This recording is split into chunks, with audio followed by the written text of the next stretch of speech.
Look at this, my legs, man. They're so broken. I can't hold them parallel anymore if I try to hold them straight. They're so broken and they're so curved. Just this year, man, I drive with my left foot now because my right foot's over on the left side, and my left foot is what I press the gas and brake with. Because my bones just keep breaking, man.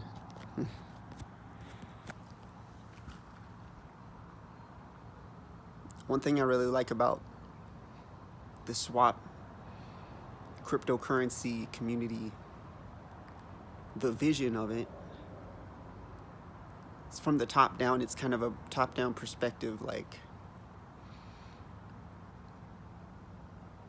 it's not as much about how does it fit in to cryptocurrency as an isolated thing. It's like how does cryptocurrency fit into the human race, man?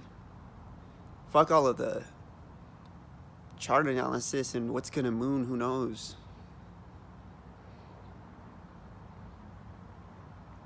My top-down analysis, man, my holistic point. My dad's dad was in Vietnam. He saw shit, dude. And I never met him. I wish I could have met him. I've seen pictures of him.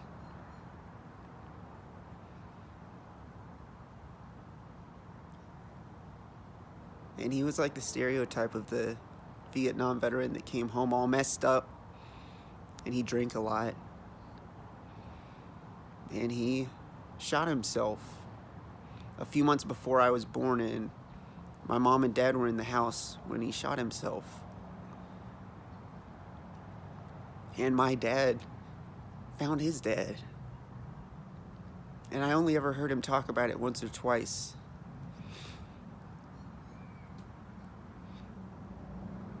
Seeing his dad's head blown apart, dude, by a little .45 1911 pistol. And my dad and mom met in basic training for the United States military. And they went to the Gulf War, and they thought they were serving their country, and they thought they were doing something good. And I know a lot of people still think that and feel like that, and then a lot of people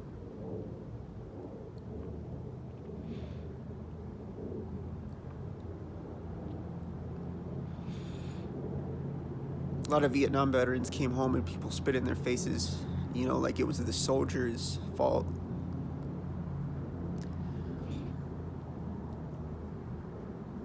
But it's really these dudes at the top, man. The George H.W. Bushes and the Bill Clintons, left and right, dude. They all vote the same on war budget. The Pentagon can't tell us where $20 trillion went in the last 20 years, man. 20 trillion. And they're still taxing the shit out of us, dude. Taxing the shit out of cryptocurrency. That's what people are saying now on Reddit. They're killing it by taxation. My mom and dad met in basic training, and they were deployed to the Gulf War. And I've told this story, dude, and I'm gonna keep telling it. It's me, dude. It's my history. That's my top-down perspective.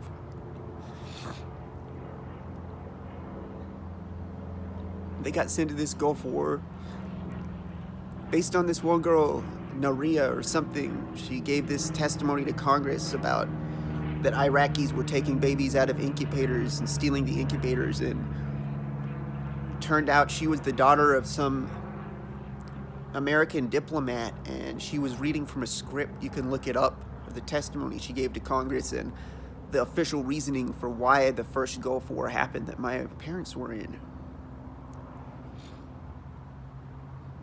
Man, all these wars. War. And the money, dude, trillions and trillions and trillions that the Pentagon can't account for, because they need these wars because they're protecting us from terror and terrorism. My mom and dad got poisoned by depleted uranium ammunition, and they both came home sick, dude, and they had symptoms. All kinds of symptoms. Fatigue and pain all over. My dad had diarrhea every day of his life when he came back. He never went a day the rest of his life without having just terrible diarrhea. It wasn't a problem he had before. And my mom, she had a lymph node just appear in her armpit overnight when she was over there in the Saudi Arabian desert. And that turned to cancer later, man, and it turned to breast cancer, and thank God she's still alive and she beat it. And I was born with this genetic mutation, like the children of thousands of Desert Storm veterans who had Gulf War illness and came home sick because of this depleted uranium ammunition that the government used in, because it's armor piercing. That's what they said. Oh, it pierces armor, and when it hits something, it actually gets sharper and sharper. When a depleted uranium round fired from a tank hits something, it gets sharper and sharper and sharper, and it catches on fire. It self-sharpens and it catches on fire as it hits its target. And it also spreads these toxic particles just in the air to it pollutes, and it has a half-life of billions of years. And it gets into a human being's DNA, and it causes mutations. Poisons our DNA for generations and generations. And that's why I have tumors in the entire left side of my skull. My sinus, dude, my breathing is stuffy. I already had the tumors cut out of my skull one time because my breathing got so stuffy I couldn't even breathe through my nose anymore. Like being buried alive slowly. And now it's growing back, and I'll probably need to get the same surgery in the next few years. And my legs have broken so many times that they aren't even straight, dude. This is driving me crazy. Neither one can ever be exactly where it wants to be. This is as far apart as I can spread my legs. This shit is driving me crazy, dude. At night, neither one of them can ever be where they want to be. One of them is uncomfortable. I can get one where it wants to be, but then the other one that's some weird angle, dude. They're twisted together like a double helix strand of DNA. It's so appropriate, dude. Because it's caused by this mutation from these war crimes and the Geneva Convention, Supposedly the countries all agreed on that they weren't going to use radioactive material in a war ever again after World War II. People got rich. That's all war is, dude. The dudes at the top of all the power structures and hierarchies getting rich, making billions off a war. And they're taxing cryptocurrency, dude. This is my personal story. This is my top-down perspective. And they say, oh, cryptocurrency, we're going to have to make sure that this is, doesn't finance terrorism. That's a punchline, dude.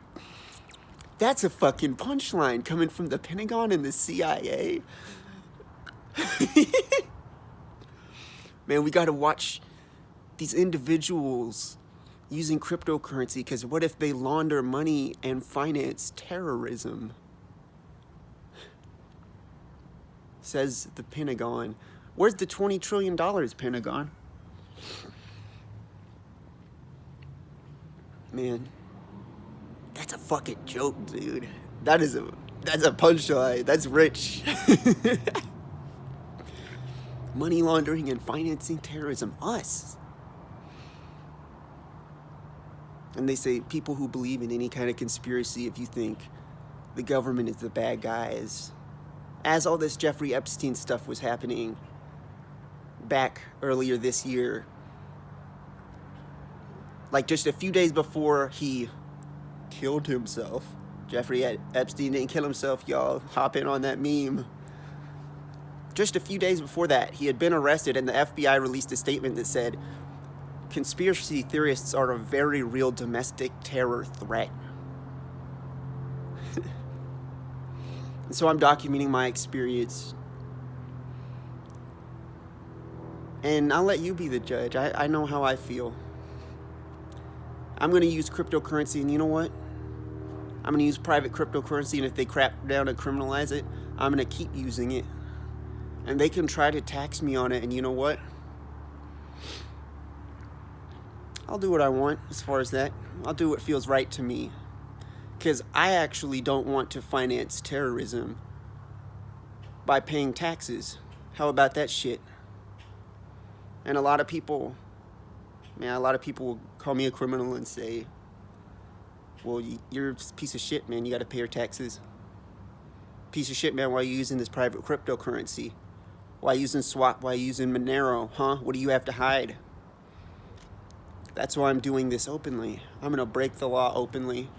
And any scheduled substances that they would put me in prison for using, I'll do whatever I want, dude. I'll do LSD, 2CB, MDMA, mushrooms, whatever I want. And you know what? I'm going to fucking document it. And I'm going to film myself just doing whatever the fuck I want.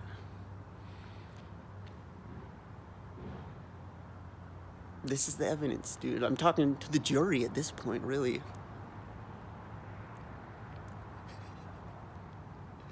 Jeffrey Epstein didn't kill himself, man. There's a fucking network of billionaire and trillionaire banking families and individual. People talk about the Illuminati and like which group is to blame, dude. It's just individuals in positions of power in all kinds of organizations. The narrative is so much about which group is to blame, which group can we thank, and it's turned into like individual responsibility is not a thing anymore. It's like which groups did what.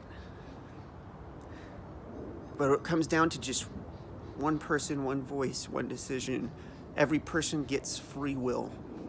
And every person gets a voice. And every person gets a story. And so I'm living in constant pain, man. I try not to think about the future. I'm in so much physical pain.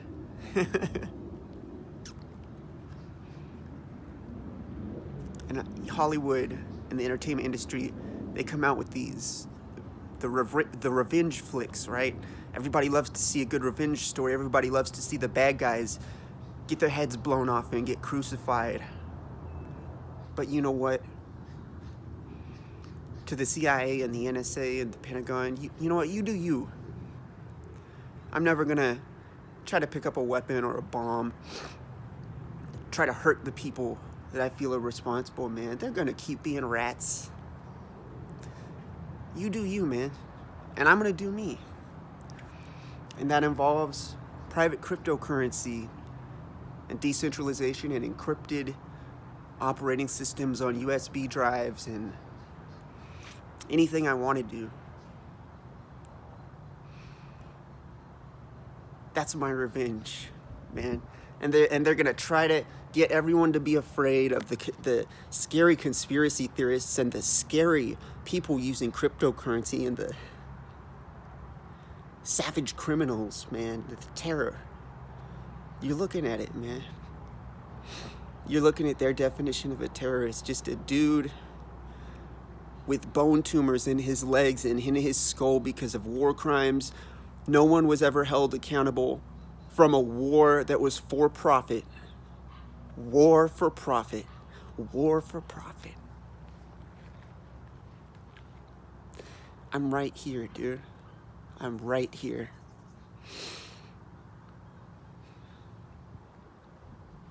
I don't need revenge. Man, I'm in pain. My dad, just like his dad, dude. When I was 15 years old, my mom and dad went to Desert Storm. They came back. My dad shot himself, and I didn't see it. He shot himself in his apartment.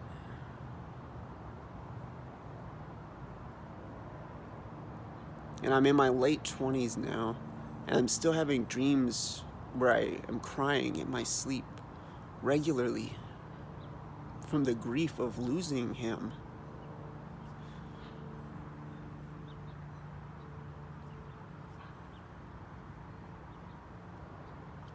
My dad and his dad both shot themselves.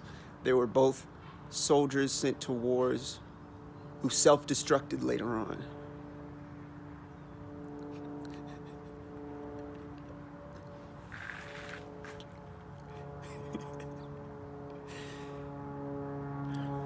And I have struggled with suicidal thoughts, man. Living with this disease in constant pain, and I can't hardly move anymore. I can't.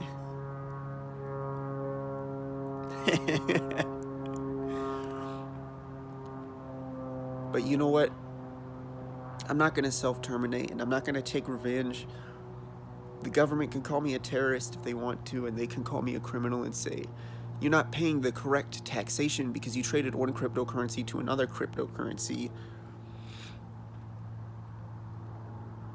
We caught you with a Schedule 1 substance. What?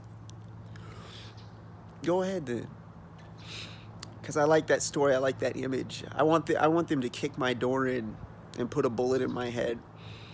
Because this system, dude, I came from it. I'm in pain because of it. Generations and generations of pain and war for profit, and people getting used up and just grinded up and spit out with nothing. This is my revenge flick, y'all. It's a reality show. It's a real life. It's a crime reality show. It's a horror comedy. Comedy horror.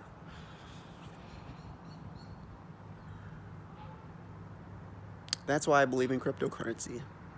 It's not a investment for me, man. I feel empowered by it. It's one of the only things, dude, if it wasn't for cryptocurrency, I can honestly say I would be a lot more depressed. I would be like, man, we really have nothing. We can't fight back. Cryptocurrency, we can fight back. So that's my cryptocurrency selfie for today. And YouTube is banning all the cryptocurrency videos now. Man, we really need to. I don't know what the logistics are of like decentralized YouTube and social media, but I'm excited for it. All right, 17 minutes, man. Wow, this is way too long.